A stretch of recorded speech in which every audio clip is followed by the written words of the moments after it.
Hello, world. Catherine. So, my friend posted something on Facebook about George Soros funding the Black Lives Matter movement, and she wanted me to look at it. I don't really know if George Soros funds the Black Lives Matter movement. I don't know if it's important whether he does or doesn't. I don't really understand why that would be relevant. People give money to things they believe in. If he believes in Black Lives Matter, I don't know why he shouldn't give them money. But I don't know if it's true or not. I don't know.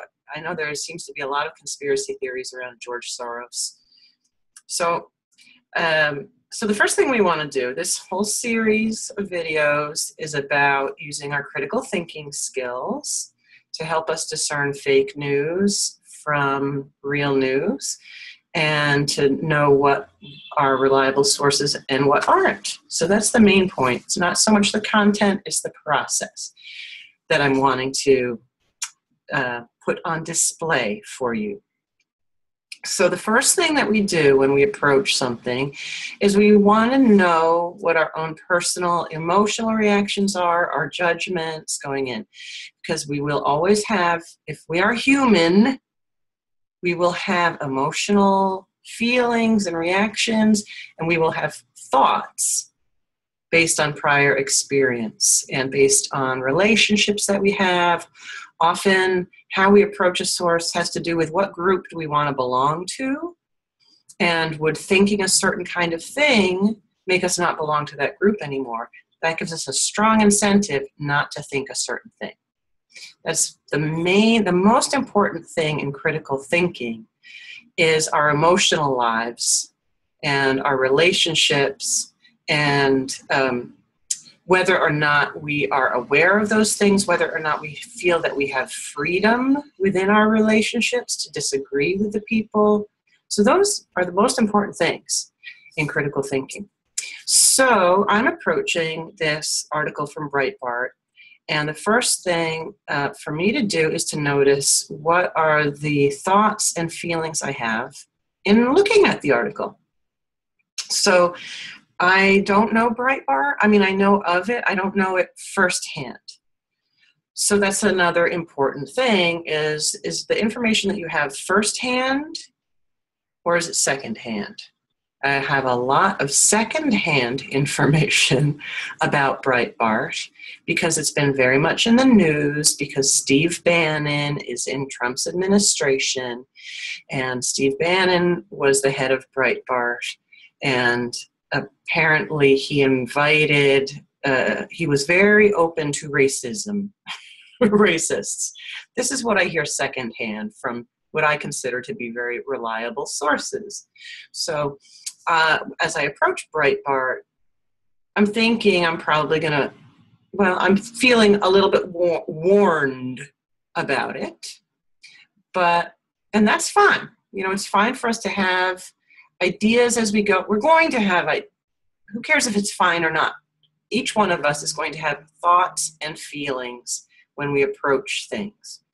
So the difference between a critical thinker and not a critical thinker is not whether you have preconceived notions or already existing feelings. The difference is, are you A, aware of them, B, able to articulate them and put some words to them, and 3, do you do that? Do you articulate them to yourself and or others? I'm going to share my screen with you so you can look at what I'm looking at.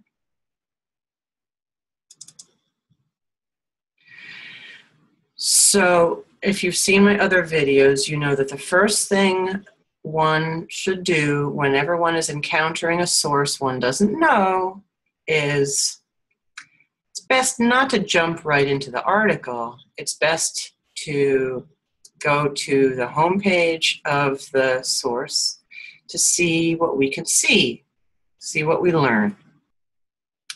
This weekend was the big Women's March in Washington and New York and LA, all over the country and all over the world. Madonna showed up for that. So that's what that photo is. New sheriff in town. Secret Service reportedly to investigate Madonna for blowing up White House comment. New sheriff in town. I find that disturbing. That doesn't add information. There's an aggression in that phrase. And there's a threatening quality to it. Okay, that's written by Daniel Nussbaum. Material Girl walks back remark by UPI, which is United Press International. That's a news service, if you don't know that. Report, Trump to announce U.S. Embassy move to Jerusalem. That's by Joel B. Pollack. Trump, Netanyahu discuss Iran threats. I don't know AFP.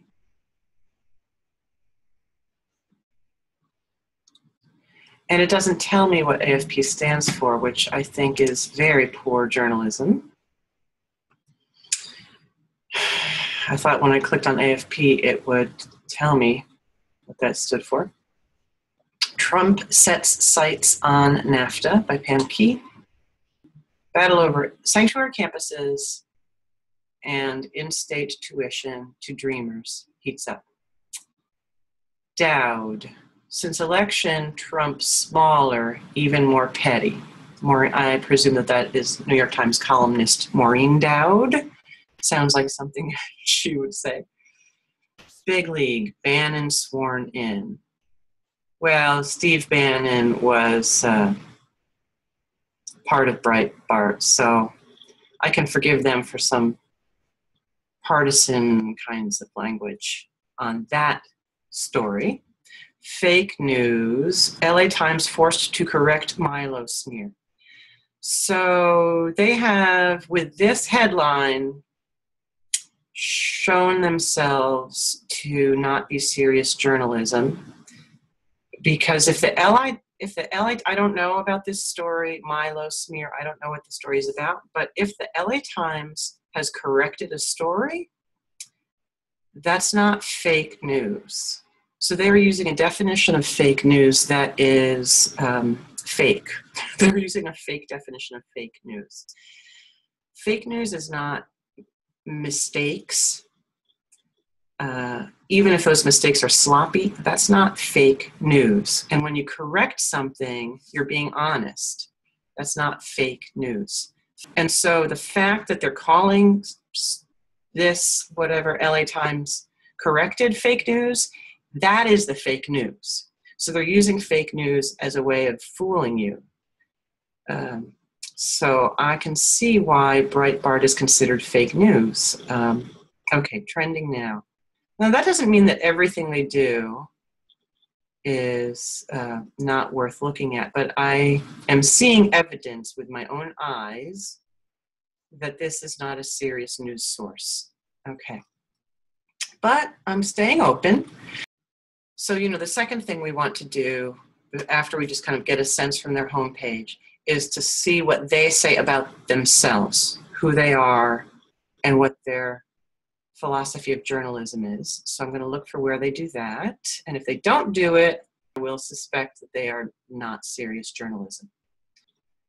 After 6,000 exorcisms, priest says, the devil is afraid of me.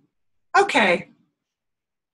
Fake news. 3 mainstream media lies on Trump's first day. If it's mainstream media, it's probably not fake news. So again, this is brilliant. I have to say, it's a brilliant strategy that they accuse others of the things that they do. I see this all the time. And this is what that is. If you're using the term fake news in order to promote fake news. 3 mainstream media lies on Trump's first day. Mainstream media is not fake news. And the reason I'm saying that is that mainstream media, your Wall Street Journal, which I don't like, but it's not fake news. It's responsible journalism. The New York Times is extremely responsible journalism. Washington Post, these are centrist. They're responsible journalism. They're not fake news. Okay. Fake news, 3 mainstream media lies on Trump's first day. Let's see what they are saying the lies are. The mainstream media lost no time in attempting to undermine President Donald Trump. Now, this is an editorial comment. If they're acting as though this is a news story, then this is not a reliable news source. There should be a difference between a news story and an editorial. A news story should report the news. Now, this is changing in our modern media landscape, but we still want to make an effort to distinguish when are we reporting facts, when are we trying to tell you, our reader, the data, the facts, as we understand them, without giving, as much as possible, without giving our sense of how you should interpret those facts. And then when are we telling you our interpretation that we think you should share? So when you don't distinguish, when you say the mainstream media lost no time, so that right there indicates a prejudice against mainstream media, lost no time in attempting to undermine, so they're attributing motives, President Donald Trump, as opposed to actually reporting information. See, they're doing the thing that they're accusing the mainstream media of. So don't be fooled by this. After 8 years of kowtowing to Obama, they, and they have not identified the they, so this is very poor journalism, have suddenly discovered, this is infantile journalism, a civic responsibility to hold the government accountable. But they are focusing on minutiae, and in some cases actually telling lies, both of omission and commission, that risks alienating the public even further, making it harder, actually, for the media to act as watchdogs. Let's see. Lie number 1. President Trump was focused on the crowd size at the inauguration. He mentioned it in passing in his speech at the CIA, and Press Secretary Sean Spicer took the media to task for trying to downplay attendance figures. But to say, as CNN's Anderson Cooper did, okay, so now they're finally citing a source, that crowd size was Trump's focus on his first day in office is simply absurd. On Cooper's program Saturday, CNN played a clip of Spicer's first press conference that only mentioned the crowd size issue, leaving out Spicer's preceding comments taking a journalist to task for reporting falsely that Trump had a bust of Dr. Martin Luther King Jr. removed from the Oval Office. Okay, well, so there may be some information here that is probably, I don't actually doubt the veracity of this. I don't see any reason to doubt the veracity of this sentence. What's bothering me is that this is promotional material. This is not news. Okay. Line number 2, President Trump insulted the CIA. Extending the faux outrage, so they're attributing motive. They're saying that the outrage was, faux is just the French word for false. Extending the faux outrage at line number 1, the mainstream media criticized Trump for talking about crowd size in front of the CIA's memorial wall for agents who have died in the course of their duties. The media showed considerably less concern when President Barack Obama spoke before the same wall about the release of the prior administration's interrogation memos, impugning the integrity of the CIA and giving valuable intelligence to terrorists. Oh boy, all right. So I'm not going to go on to keep reading this because that's not the main thing that I'm here to do, but I am seeing that Breitbart is not honest journalism. Now, I'm just basing it on just a few minutes, and of course, as I said, I came in knowing that other reliable sources have critiqued Breitbart as fake news. So I'm not saying that Breitbart is fake news because other people told me that.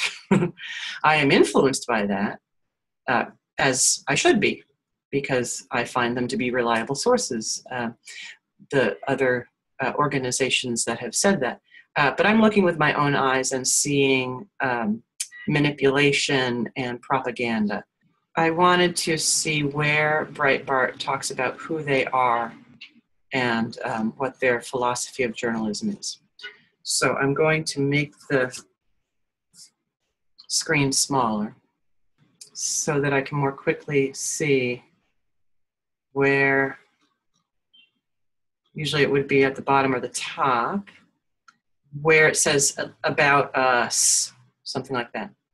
So these seem to be just categories: big government, big journalism, big Hollywood, national security, tech, video, sports, the wires, London, Jerusalem, Texas, California. Obviously those are their bureaus. The conversation, what's that? Privacy policy, terms of use, Breitbart jobs. Facebook, Twitter, RSS, send us a tip, subscribe.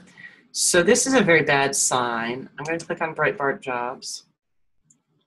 Founded in 2005 by conservative icon Andrew Breitbart, Breitbart News Network is the biggest source of breaking news and analysis, thought-leading commentary, and original reporting curated and written specifically for the new generation of independent and conservative thinkers. Known for hard-hitting, no-holds-barred journalism. I dispute that word so far. I would want to give them a little bit more of a chance before really saying that it's really just propaganda and not journalism. Because I'm just giving it a few minutes here, but they're putting themselves forward as journalists.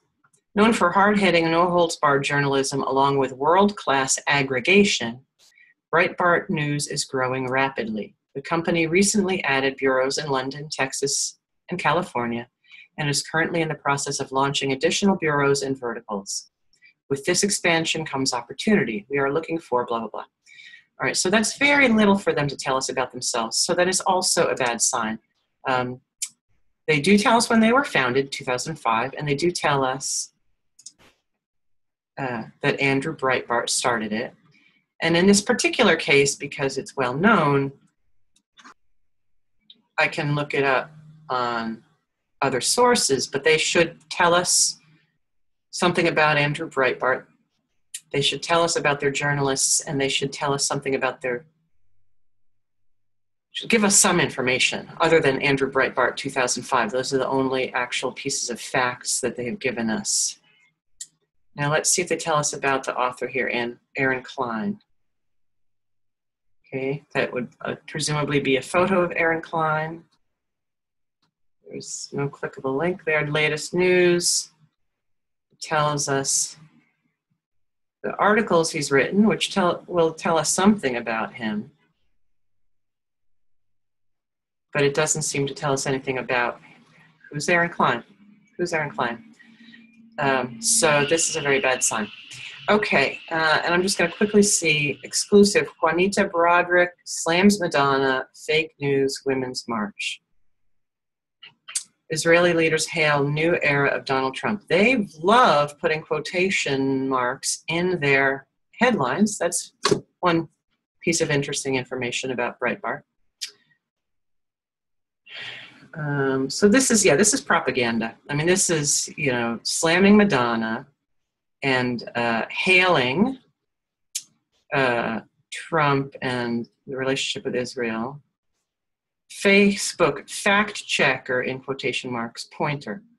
Worth considering fake news didn't significantly impact 2016 elections. So that's also serving Trump's interests. It seems to me that this just serves Trump's interests.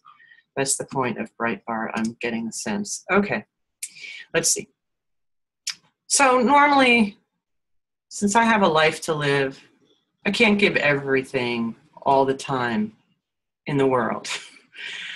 So to me, Breitbart looks like not a valuable source of news.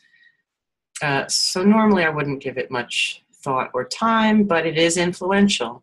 And so I'm reading the article because my friend wanted me to.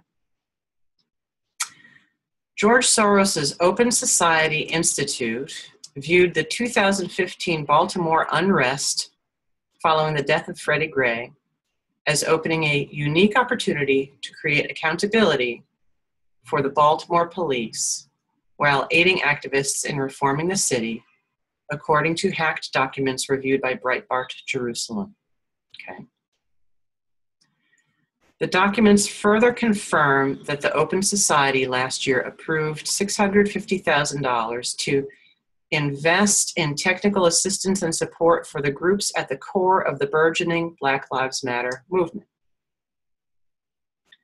The information was contained in a detailed 69-page Open Society report on the agenda of an Open Society U.S. Programs Board meeting held in New York, October 1st to 2nd, 2015.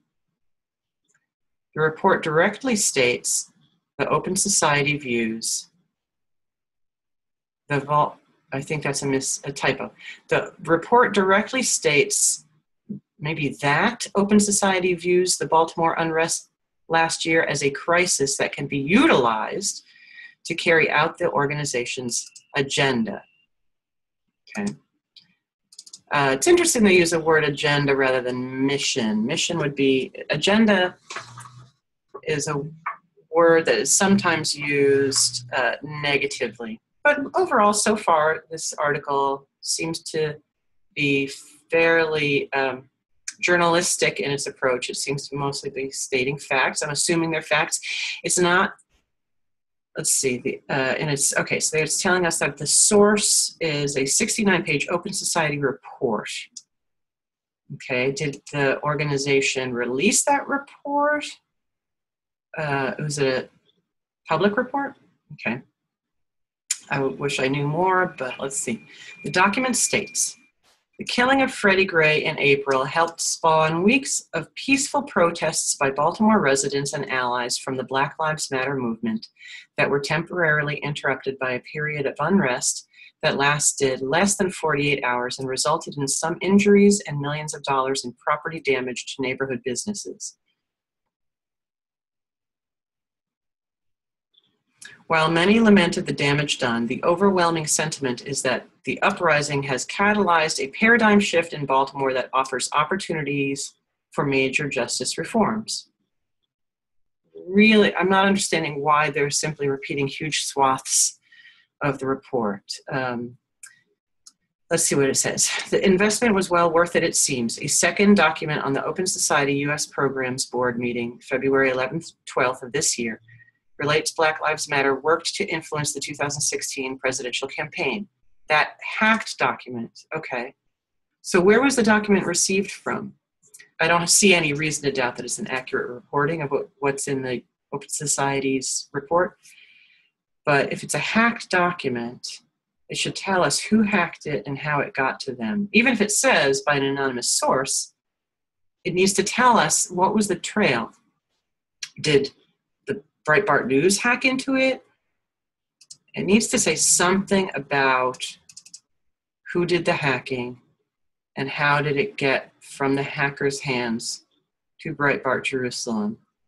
Because nothing I'm reading here looks like it. I don't see why this wouldn't simply be a public report from the Open Society Institute. Okay. Oh, please. Okay, so they've got all these quotes. All right, so what's the point of this? Okay. Thank you, George Soros, for funding a very worthy movement with so much money. Great. I mean, everything it's saying is he wants to help them do what they're doing. My conclusion would be that this particular article seems to contain real information from what I can gather, unless George Soros says it's a lie, or unless the Open Society says it's a lie. I don't see any reason to not believe this article. And what I don't like about the article, again, is that it really should tell us what its source, should say something about its source, and it should explain if If it doesn't give the name of the source, it should tell us why. It also should reach out to Soros or the Open Society Institute for comment. That would be responsible journalism. So I'm not very impressed. I also would just add that just because George Soros gives this lovely, huge amount of money to an organization doesn't mean that he runs it. People do often give lots of money to organizations out of the goodness of their hearts. And there is nothing in this article that indicates anything otherwise. Thanks for watching.